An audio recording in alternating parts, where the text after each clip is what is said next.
Tayo po muli ay tutunghayin ng ating pong pagbasa.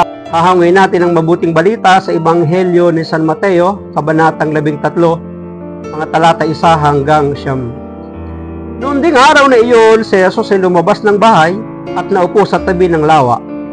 Nagkalipon-punon siya ng makapal na tao, kaya sumakay siya sa isang bangka at doon naupo. Nasa dalampasigan naman ang mga tao at nagturo siya ng maraming bagay sa pamamagitan ng mga talinghaga. May isang magsasakang lumabas upang maghasik. Sa kanyang paghasik ay may binhing nalaglag sa tabi ng daan. Dumating ang mga ibon at tinuka ang mga iyon. May binhi namang nalaglag sa kabatuhan, sapagkat manipis lang ang lupa roon. Sumibol agad ang binhing iyon, ngunit nang mapabilad sa matinding sikat ng araw ay natuyo. Palibhas ay walang gaanong ugat. May binhi namang nalaglag sa dawagan, lumago ang mga dawag at ininis ang mga iyon.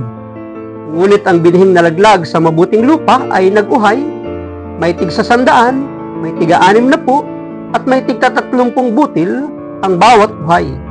Ang may pandinig ay makinig. Ngunit ang binhing nalaglag sa mabuting lupa ay nag-uhay, may tig-100, may tig-60, at may tig-30 butil ang bawat uhay. Ito po isang talinghaga ng ating Panginoong Yesus sa kanyang mga pagtuturo. Malimit, siya po ay gumagamit ng mga patalinghaga.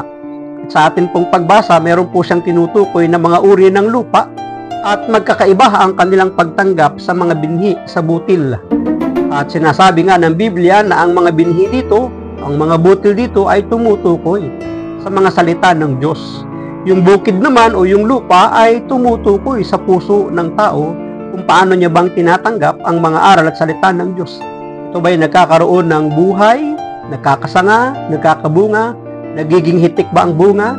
May tig-30, 60 at may tig-100. Ito yung magandang resulta ng binhi o ng butil o ng salita ng Diyos na nakikita sa isang tao ang mga salita ng Diyos at ang Diyos sa kanyang pagkatao.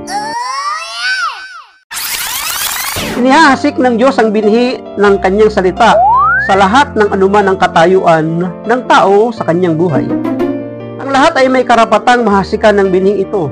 Anuman ang katayuan natin sa buhay at anuman ang nilalaman ng ating puso, ang Diyos ay hindi magsasawang maghasik ng kanyang mga salita sa atin. Tatandaan po natin, wala pong problema sa binhing inihahasik.